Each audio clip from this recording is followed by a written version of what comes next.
Bat music.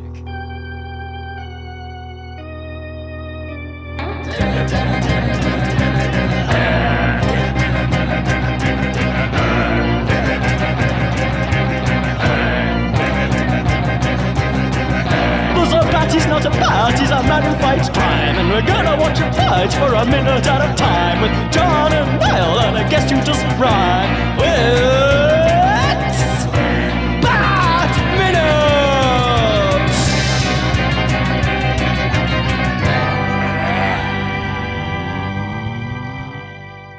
Hello everyone, welcome once again to Bat Minute and Robin. This is the podcast where we gaze forlornly at each minute of Batman and Robin, 1 minute at a time. I'm one of the hosts, Niall McGowan. I am your other host, John Parker, and hey, don't push me.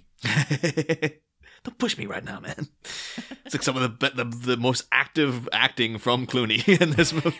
yeah, he's going for it for once. The tail end of these goddamn minutes, but yeah, we're joined once again for the final time this week by recurring guest and movies by minutes side chick, Alyson Grimm.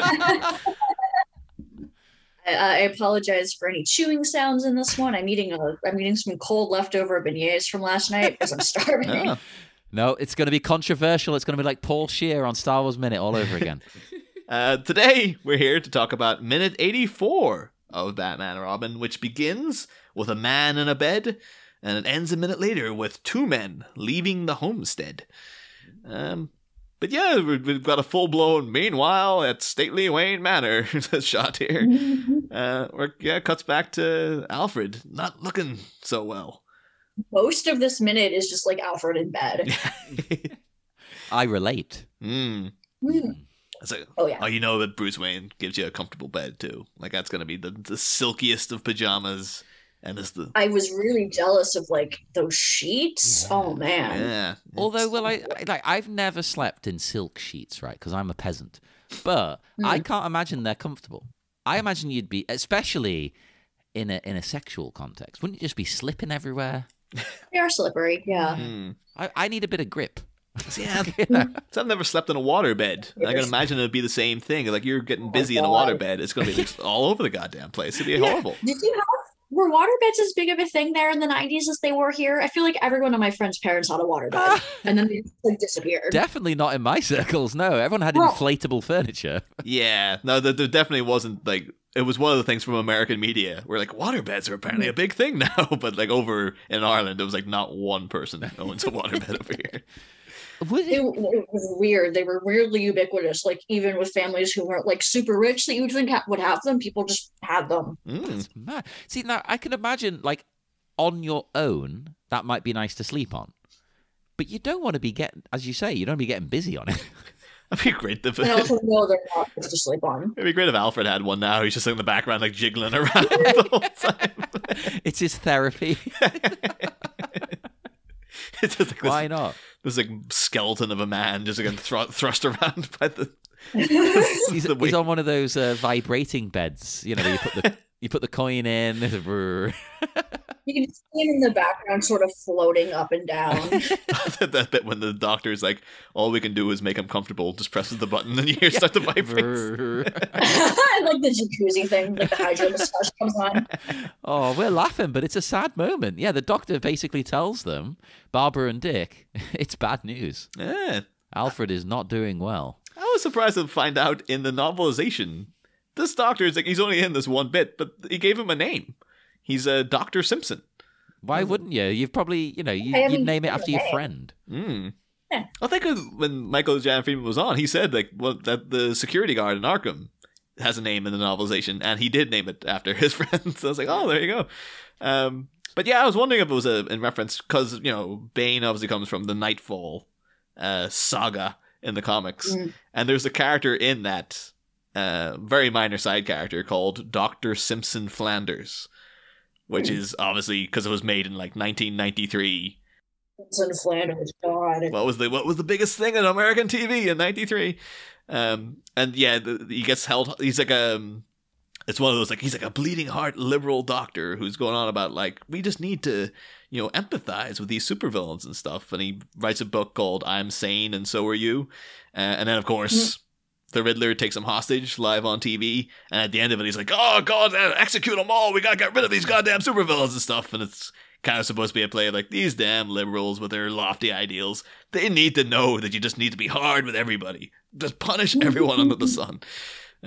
So it's very dated in that, well, I say dated, still current in American media, I think. But yeah, I was wondering if it was a little nod to Dr. Simpsonlanders by putting that in there. Like, And the actor who plays the doctor was the principal in Heathers, and he also showed up in the David Byrne movie True Stories. Yeah, has the great honor of having technically performed a song with talking heads.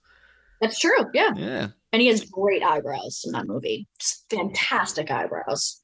I was saying too, like in the green room, Alyson, like you brought up the Heathers thing, and I was stunned to find out that the name of that principal, because Heathers obviously mentioned this show many times, because Dan Waters wrote Batman Returns, also wrote Heathers, and yeah, that principal is a guy like, oh damn, I'd be willing to go half a day for a cheerleader and all that business.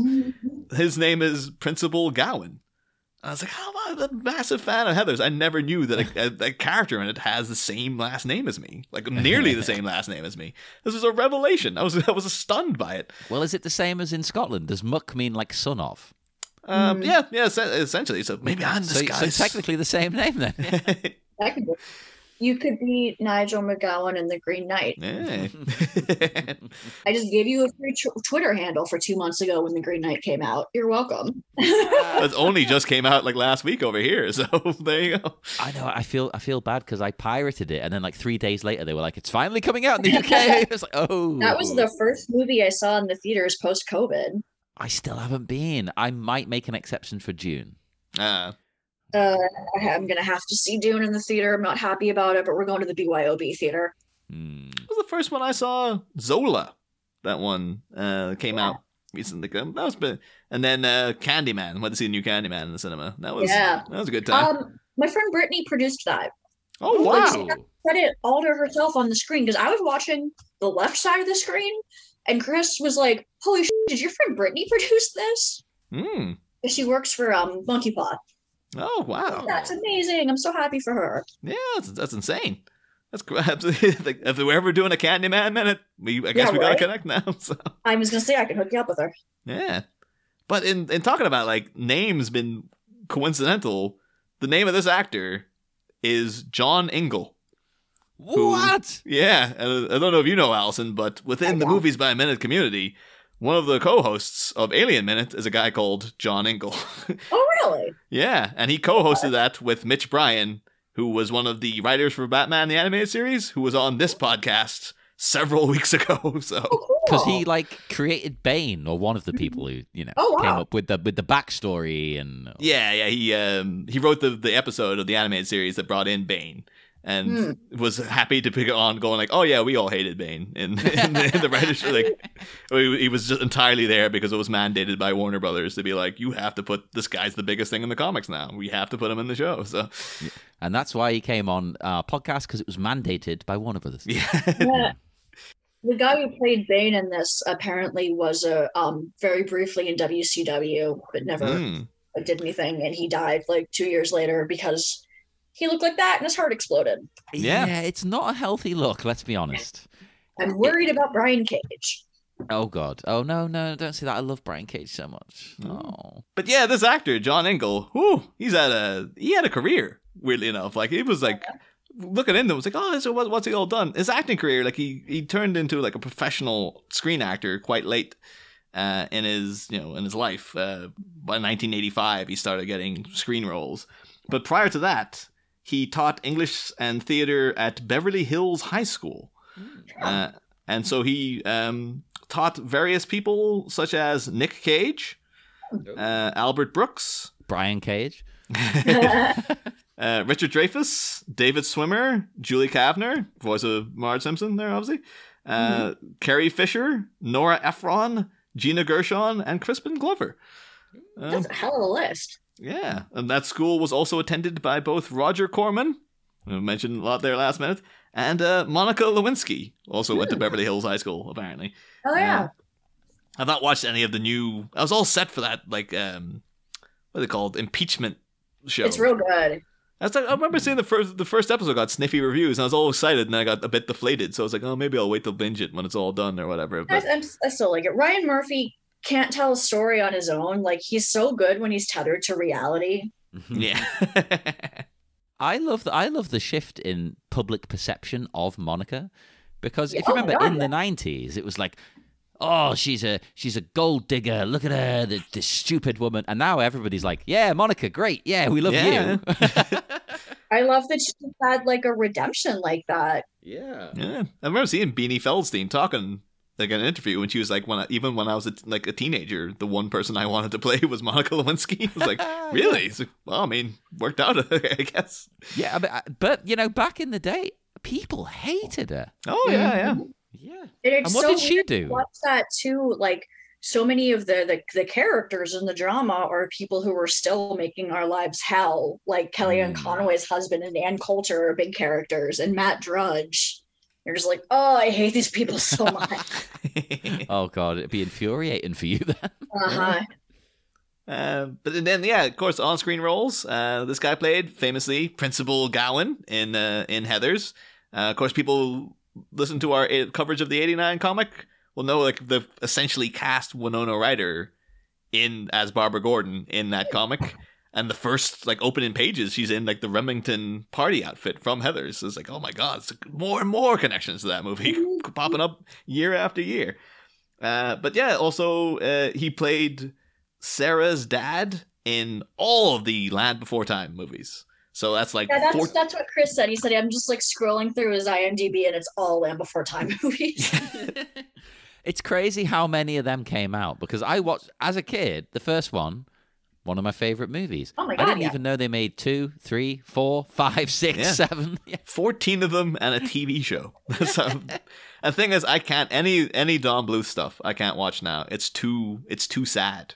Like I remember catching a little bit of the theme to The Land Before Time, and it just threw me into like a nostalgic tunnel of emotion where I was like, I can't watch that ever again. Yeah, man. That was just too sad. It's the saddest thing ever. Jesus Christ, that movie. An American Tale too, so I heard a little bit of the music one time. I was like, nah, just can't do it. Can't watch that movie again.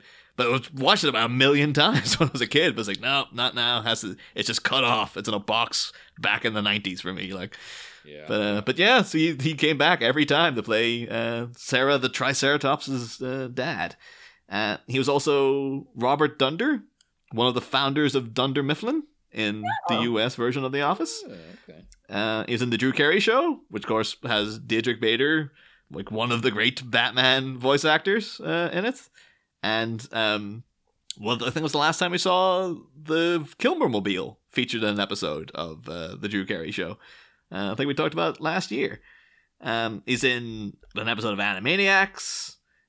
He's in RoboCop 2, of course, as John Glover. And written by Frank Miller, of course, you know, famous Batman writer turned massively problematic figure in recent decades. And I am a big defender of RoboCop 2.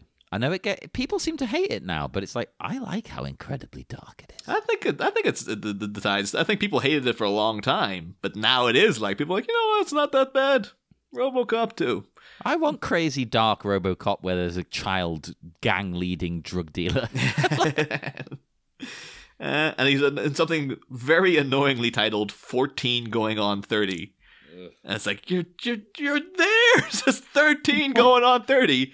That's and it's from the 80s. It's not like post Jennifer Garner movie. So it's like you were one number away from 13 going on 30. Mess it up that much. It's so easy. Oh man, infuriating! But I was very excited too to see that apparently he was in several episodes of Tequila and Bonnetti. Which, do you guys know who Tequila and Bonnetti? Nope. Oh, it is a TV show by Donald P. Belisario, the guy who created Jag and like Magnum PI and stuff. Our favorite Jag. And it's like a cross between Look Who's Talking, Turner and Hooch, and Special Victims Unit. Like it's a detective show where a guy, like an Italian Italian American stereotype moves to Beverly Hills, and he's all like, "Hey, oh, what's happening over here?" And he's teamed up with a dog that talks, but this is all live action too. The dog, we can hear its thoughts, but it can't. Like, he can't hear the dog's thoughts. But so you're like, "Oh, it's gonna be like a wacky, fun show," and then it's just like, "Okay, what's the case this week? Rape victim." And it's like a really dark drama. Where and like next week, what is it? Murder suicide. And they go into like really bleak storylines where like, oh, now his partner's getting stalked by some psycho and he's kidnapped her kid and stuff. It's like, but in the background, the dog will be like, well, I don't know about this. I think I need a burrito. It's like, it's this insane tonal shift of a show. I think I came across it a couple of years ago. It was like randomly on YouTube as one of these things that people were always recommending. And it's like, I think they only made one season of it and it's all available online. But Tequila and Bonnetti, it is a time. Let me tell you, it is a wild show, but also starred John Ingle apparently. So, but yeah. Then John Ingle tragically died in 2012, but not from the end of the world, and not from McGregor's disease. So, he's R.I.P. John Ingle. Not the Alien Minute. I was going to say, not that one. No, he's still alive and ticking, thank God. Yeah, you should really get that, John. John Ingle's a good podcast host, too. Like, we should really invite him on sometime. He's actually, like, a really cool guy. I think initially we felt intimidated. It's like, oh, he's a big deal. It seems like he's very much like, he's a very intellectual type. Like, he gets into deep analysis, and then he's now doing a Star Trek show where he just shoots the shit and talks about Star Trek. It's like, oh, no, he's very easygoing as well. Yeah, so. Now we can get him on. Now he's doing that. Yeah. But yeah, so we got to go over and announcing to Dick and Barb. It's like, it's stage 1 of McGregor's syndrome. I'm sorry. And we know that Dick knows what McGregor syndrome is. Does Barbara know it? Because she just like, well, what? I've never heard of this. Like, I know it's what Mr. Freeze's wife had, but what is it? Is it real? Well, no, a lot of sites list it as real, but it's not. Yeah. No. It's named after the producer, Peter McGregor Scott. But some sites have put it up as being like, this is an actual disease that exists. And it led to a lot of confusion when we were both like coming in going, it's real. It's not real. Is it real? This website seems to, it's got all these symptoms and stuff about it. But initial research makes it look real, and it's not. I don't know if it's put up as like a friggin' like a April Fool's joke or something, but like, hey, you could have McGregor syndrome. But oh no, ask your doctor. I can just imagine my doctor looking at me like, that's from Batman and Robin, right? Yeah, but test me, doc. Test me. I gotta know. It's different over here, of course, because I imagine over there you could probably just get the doctor to test you for whatever because they get money out of you. Yeah. Here, it's like, no, you've got to really fight to get any tests. It's like, we're not going to test you. What the hell's wrong with you? Ask your doctor if this drug is right for you. That's another weird thing, right? I've only seen that when I've downloaded American things like wrestling. Because here you do not get medication advertised. There are laws and regulations against that sort of thing. Yeah, like the only things you get advertised are like, what would you get here now? Like suffer a verruca. Yeah. Things like that. Like, bazooka that verruca. Yeah, bazooka that verruca. Nothing serious. Like you can't advertise for just like medication. Although it could clear up that McGregor syndrome. You never know. Yeah. Ask your doctor if opiates are right for you.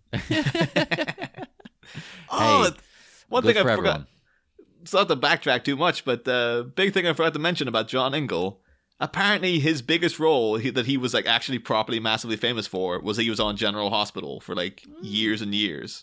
As I love the description. Scheming patriarch Edward Quatermain, which is patriarch. I do really want that put in, like, even if I never have a family, I want that put on my headstone. Okay, if you die before me, Niall, I'm going to take care of it for you. It's okay. Podcast host, scheming patriarch. And can I also, I mean, you're not even a woman, but I want to quote Curb Your Enthusiasm on your gravestone. That's what I wrote that line. Oh my God. I'm about to be an aunt. Oh yeah. You better believe. That's going on there. That's going on my birthday cake every year from now on. But I think I can be forgiven for forgetting that because on the commentary, Joel Schumacher blatantly doesn't know who this like. He's all like, "Oh yeah, everyone was really excited when this actor showed up because he was on a soap opera, and I never watched the soap opera, but apparently he was very famous, and everyone was really happy to see him. So there he is. Just to tell, he's just like, I've never like." Imagine all the General Hospital fans are just like, that man never watched the General Hospital in his life. Maybe there's a really hardcore community of fans, yeah. I'm sure there is, yeah. But he got the honor of meeting scheming patriarch Edward Quatermain, and he didn't even appreciate it. God damn it. But to be serious for a minute, this is a very devastating moment for us, the viewer, isn't it? Like, all we can do is make him comfortable. That's all they can do. I'm in pieces. Like, this guy's been with us the whole time. He's like a father to me. Yeah. Yeah. Oh, this could be like a really terrific stuff. And then to a certain point it is, but they do a bit of creative editing in this, where this scene was supposed to have that whole section where Bruce is talking to Alfred, and it's really emotional. That's supposed to be now. And then they moved it to later because maybe they thought it would work better then if you built it up and stuff. But it also makes it seem like he's delivering this news, and the entire time Bruce has been hanging out with the open Batcave door there, silently watching the doctor in a tuxedo and a coat, ready to go off because he's just like, okay, you done? All right, see ya. It's like, I'm out of here. Whereas if he was actually there saying goodbye to Alfred, it might actually hit more. But it seems like he's just been very like, okay, yeah, well, I guess I gotta go to this party then. We're just like, dude, what are you doing? You gotta stay and freaking, your butler's dying. Your father is dying, Bruce. Aww. But in other ways, you could say that maybe that is just Bruce Wayne's way of being like, I can't cope, and all I know how to do is put on a tux and go out and pretend to be like having a good time and stuff. So he can't bring himself to say anything to Alfred yet. So if you view it through that lens, not too bad. But also you'd be wondering why the doctor's like, there's a real bad draft in here. Is that the Batcave behind you in that vast open door you've got? And can you please close it? Bruce Wayne / Batman, I guess. And him and Dick are making their way down the stairs here. Just, Bruce talking about like, okay, I'm going to go to this benefit. Don't know why he needs to be at this benefit, as one, he already wasn't at the flower ball because he was there as Batman technically, but he could also be like, my butler is dying. I'm not going to your goddamn party. And make him probably look better in terms of public PR and stuff. But and then two, he's like, then I'm going after Ivy alone. And Dick, who of course had previously announced that he was going solo, is all like, the hell you are. And it's like, Dick, you're supposed to be gone, man. Like, I thought you were all like, oh yeah, I don't need Batman anymore, I'm out of here. But now you're begging to go along, not even begging, demanding to go along in this mission. Even though you're like, you two were supposed to have, after having a falling out, what the hell's going on here? It's weird though, because seeing like these two guys facing off like this, I'm always amazed about like the fact that we went from Kilmer to Clooney, and like it's as if it seems to be indicating that Bruce Wayne has stolen Dick Grayson's haircut. Basically, it's two guys with the same damn haircut. I've never really thought about that. I have a really hard time thinking of George Clooney as Batman. Yeah, it does not fit in my head at all. Even having seen movies with him as Batman, I still just like, no, doesn't work. That's because he's not acting. He's a good Bruce Wayne, but it still doesn't work for me. Well, that's because he's not acting. He's just being George Clooney. Yeah. But yeah, so we got the dual haircuts here coming down. Like, I'm beginning to think that was the beginning of their fractured relationship. Was like Bruce Wayne showed up with his haircut like that one day, and Dick was like, fuck, that's my style, man. You can't take that.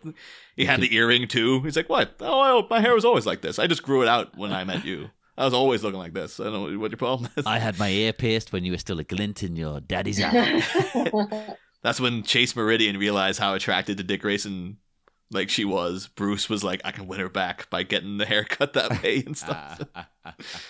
Although I did see Clooney's weird with his hair because he famously had that Caesar cut in the 90s.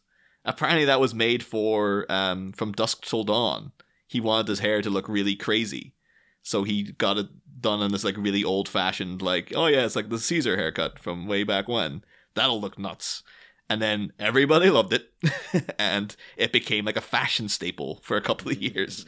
And it was everyone kind of copying George Clooney because he had an ER as well, because obviously he can't swap haircuts between things he's doing. So, and then he had back in the 80s, he had a full blown mullet, which is baffling to see, like George Clooney with like full on 80s hair. I cannot imagine that.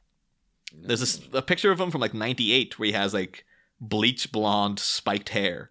Oof. And he looks pained in the pictures. And apparently he's said, like, I lost a bet. That's why I did that. Like, that's entirely not my idea. But remember it happened like when when Parks and Rec was ending and Nick Offerman was going around with like bleach blonde hair and stuff. Mm-hmm. And like he shaved the tash and he was out promoting the show like looking like that. I think even like Aubrey Plaza and everyone was like, no, this is unnatural. You can't go around looking like that. It's upsetting to everyone to see it. It's to the front. But no, he came out last year during the pandemic because he always just looked the same. And one of the interviews were like, oh, how are you grooming? Everyone else is growing their hair out long. And he's like, I've been cutting my own hair for 25 years with a Flowbee. And they were like, the thing from the infomercial. And he's like, yeah, I saw an infomercial one night for this thing. You remember they spoof it in Wayne's World, the suck cut. I've literally just looked it up. Yeah, it's like that. It's like it's much like the tear gun. It's a gun that sucks, that vacuums in your hair, and then it's just like, this is electric razors. And you cut your own hair by doing that. And Clooney was like, yeah, I've been using that for 25 years. Like, I've never needed to go out. My haircuts take 2 minutes. It's just me in the house going, like that. I mean, if all you want is a very basic sort of short haircut, fine. Yeah. It's kind of fair play to him, too. It's like, if it's true, unless he's just trying to angle to get to be like the spokesperson for Flowbee or something, because we know he's a commercial guy. Like, he wants that sweet Flowbee money. Yes, Nespresso ain't paying the bills no more, so... He was doing a thing with Omaze for a while, too, where he was making fun of this movie, where it was a whole ad campaign where he was stuck in some other guy's house, living together during the pandemic. And it was like, oh yeah, I bought a Batman and Robin toy from him off Craigslist. Mm-hmm. And it's like him sitting going like, yeah, it's pretty good looking, right? And holding the Batman toy. And then the other guy's like, I hate George Clooney. Like, I want him out of my house. And every night he's just like, let's watch Ocean's 11 again. And he's like, not again, man. He's like, well, we could put on Batman and Robin. All right, put on Ocean's 11. Okay. It's just, he's plastered his room with posters of Brad Pitt and stuff like this. Like it's Clooney playing up to his persona and whatnot. But yeah, so he's a guy who will happily. I think he's in interviews that said like, yeah, I'll sell out if you pay me to do an advert that puts money in my pocket so I can make more experimental films on the side or whatever, or more daring projects. Then yeah, like I'll happily flog whatever crap you want me to flog. Why not? Who cares? It's a job. Yeah. So I wouldn't be surprised now if you see in the near future a Flowbee commercial with George Clooney going been like, since 1997, this baby's been done. It gave me the Dick Grayson haircut we all know and love, and I've been stuck with it ever since. Hey, if I had hair, I would be testing it out live on air for you. Yeah.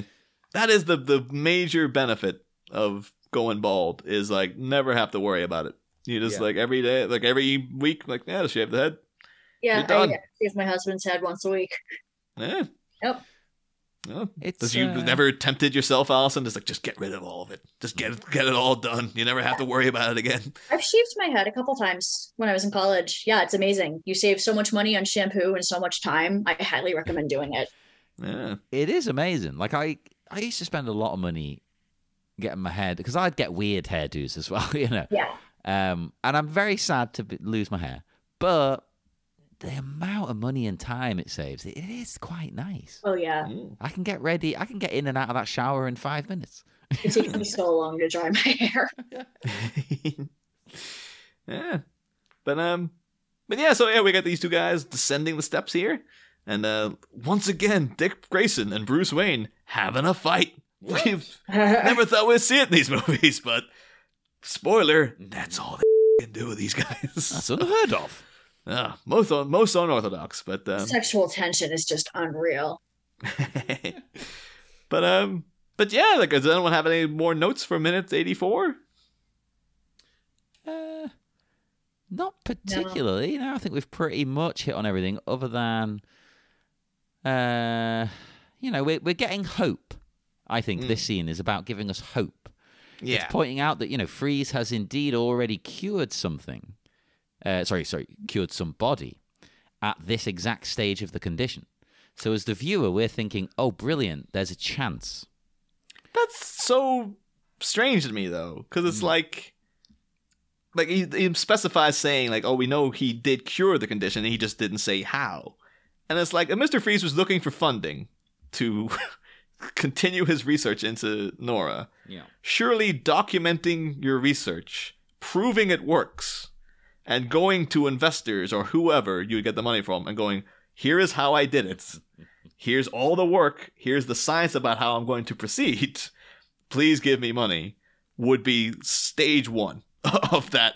Yeah. But maybe everything messed up with him because he was just like, give me money. And they're just like, for what? For MacGregor syndrome. Like, MacGregor syndrome, it's fatal, man. He was like, ah! And they just raged at them or whatever. But you would need to come in with like a full-on thesis of going, look what I've done. If he's cured an actual person too, that's like a medical marvel. That would be like published and everyone would be on like, oh, Victor Freeze's cure. How did he do it? I think it's because he's underground and he's secretive and he doesn't want to kind of put it out there until he's got it 100% because he's a criminal. He's having to commit crimes to fund it and to power it. So I think it's kind of like, I'm not going to talk about it till it's done. Mm-hmm. Well, see, I took it to mean that he had cured it like prior to him becoming Mr. Freeze, like when he was just like Victor Freeze, Olympic decathlete it's and possible. doctor. I could assume that he would have, because then it would be like, if he cured it when he was Mr. Freeze, like the stage 1 version, was it just a theoretical curing?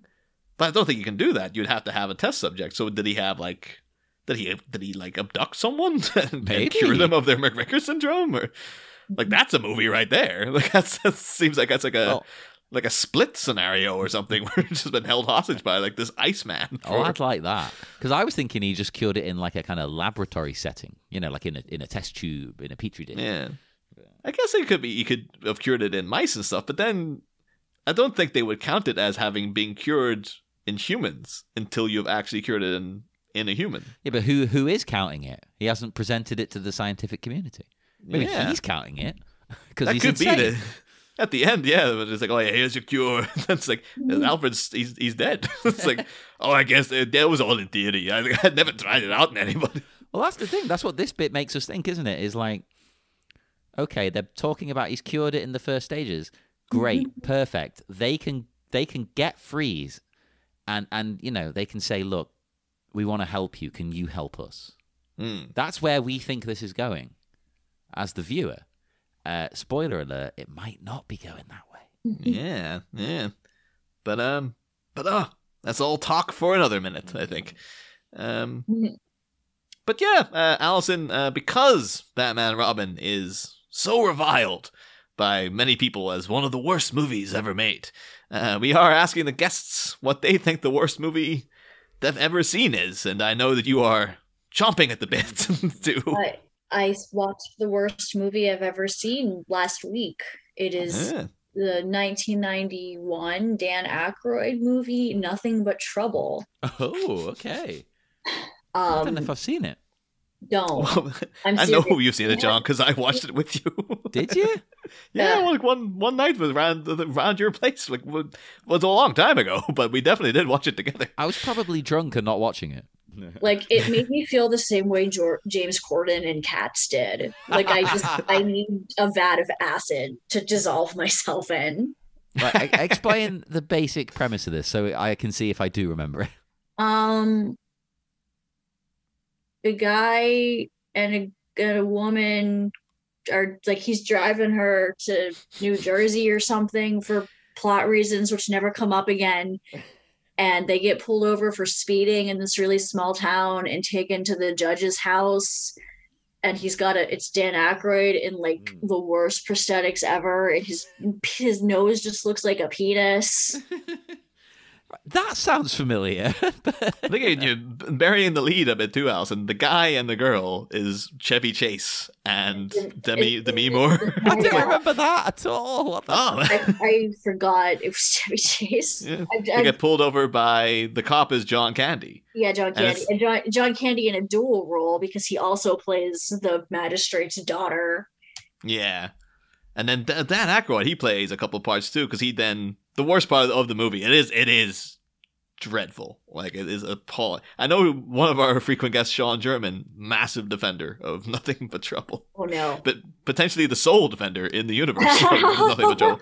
Even Dan Aykroyd, I'd be like, dude, no. They never let Dan Aykroyd direct another movie, and I think that's more than fair. We should have built a time machine to prevent him from making that movie. Like, I could go back in time and kill Hitler, or I could prevent Nothing But Trouble from being made. Tough choice. Consider all the things that Dan Aykroyd could have made had he could have, if he sidestepped that. What kind of world would we be living in? But that movie was genuinely upsetting to me. I think the worst part is his secondary roles. Like, he's like a giant. There's two giant weird baby things or something. Hate those so much. I cannot even tell you how like viscerally uncomfortable those made me. Like, I am not a person who squicks easily, and my husband was even like, "You love bad movies. I can't believe how much you hated this." It just like, it was wrong. It felt like, do you know how everything in the universe has like an equal and opposite force? This movie was the opposite force to the concept of dogs. Like, that's the most pure goodness you can get in the world, and this movie is the exact opposite of that. It is pretty damn heinous. Yeah. And weirdly enough, Tupac's in it. Tupac shows up as a random cameo. Musical number, the rap group. And... the only good point I remember about it is that it's in the ghost era of Demi Moore, where she has like the pixie cut hairdo. Yeah, she's got great hair. Yeah. Yeah, she had a really nice. I just like that style of hair anyway. I thought she looked great with that hairdo. So that was the only salvageable thing of Nothing But Trouble. It's like, Demi Moore's hair looks pretty nice in it. So the only thing I appreciated even slightly about that movie was the fact that I think when they're trying to drive to the town they end up in is in Pennsylvania, which is where I live. And all of Pennsylvania is basically the same once you get out of the cities. So the mine town was very much like, my mom's family is from a company town that reminded me of that, where it's just like one road in and out, and everybody is this fucking crazy and scary. Like, oh, this is Pennsylvania. All right. Like, this is the slapstick comedy version of the Peacock family from the X-Files, also set in Pennsylvania. It is actually, yeah. That's what it is. It's a comedy version of that home episode of the X-Files. Yeah. Oh my god, how do I not remember this? I must have been very drunk and not watching it. Yeah, but we definitely did watch it, John, and I know you can get it on. Don't watch it again. Like, this is coming from me. This is a warning from me. Do not watch this movie. I've clearly blanked it out. It is on YouTube in one big chunk, so it's right there for you. But to end things on a more positive note, we always do then ask the guest, Alison, about because Batman and Robin is also beloved by sections of the populace. What is a movie that you defend to the death that is conceived of as being bad by the public at large? Other than Cats. No, not Cats. Cats is not a good movie. Halloween 3, Season of the Witch. Oh, yes. Yeah. You're in good company here. Yeah. I enjoy the hell out of that movie. Just give me Tom Atkins all day, every day. I actually think it's really sad that it bombed because, as much as I like all of the movies, their original premise to do like almost an American Horror Story thing. If John Carpenter had been allowed to do his like series of anthologies, imagine that world we could be living in. Like, I want that alternate timeline. But they had to like cash in and make Halloween 2, so everybody expected another Michael Myers vehicle. Yeah. We could be living in an alternate universe where Dan Aykroyd directed a Halloween movie. No. Yes, please. Time and killed Dan Aykroyd. But yeah, I love the Halloween. I think the end scene of Halloween 3 is one of my favorite end scenes of anything, where he's just yelling down the phone to turn off the signal, and you never know if he succeeded or not. It's great. I'll also defend Jason Takes Manhattan specifically for the scene where he punches the guy's head off. Oh yeah, That's my favorite scene ever. Amazing. It's weird, that movie, because like it's got simultaneously the best death of a Friday the 13th in that, and then the way he kills Kelly Hugh, where he just like chokes her to death, is like the worst death. Where it's like, Jason, man, you could do better than that. There's Like, so many people though. Like every once in a while, you gotta have just like a regular death. You can't just keep one-upping yourself. yeah, 'cause he chases her into like a disco though, like a disco on a boat, and there's like a disco ball. So you could do something with the disco ball. But Like sometimes you just want to go back to basics. Yeah. Sometimes you just want to kill a teenager by strangling them. I know I do. One more time then, Alyson. Would you like to say where you can be found online or promote anything you're doing or whatever? Promote anything you like. Whatever. That's a lot of pressure. Okay, you should watch Only Murders in the Building on Hulu. That's my plug. I like it. Do that then, everybody. Yeah, that's good. It's a podcast positive show. It's all about bringing people together via podcasting. It's another show that just vibes. It's just like cozy Upper West Side New York autumn. Yeah, I just like hanging out there. I know there's some guy was saying who's watching. He's like, it feels like it's going on too long. It feels like this mystery should be wrapped up. And I was like, wasn't fussed about them solving the murder. Like I'm happy to just watch the characters do whatever for like them, yeah. But also, I guess go see that new Candyman movie that Alyson's friends produced. Do that as well then, everybody. And as usual, speak to us. Facebook, Twitter, Instagram, all of them. And check out the Sleepy Charlie Media Patreon and the TeePublic. Go and buy nonsense from us and help us keep the lights on. And we will see you again on Monday for more Bat-Minute action and new guests. Ooh, see you then, Batmites. Next time, a dynamic debate. Another argument rages regarding the belladonna of badness, and Dick is driven toward more misty-minded madness. But as the truculent teen traipses off to get on his bike and go, what's happening with Barbara Wilson within her hour of woe? There'll be much to mourn on Monday, Batmites. Same Bat Pod, different Bat Minute. We'll be back.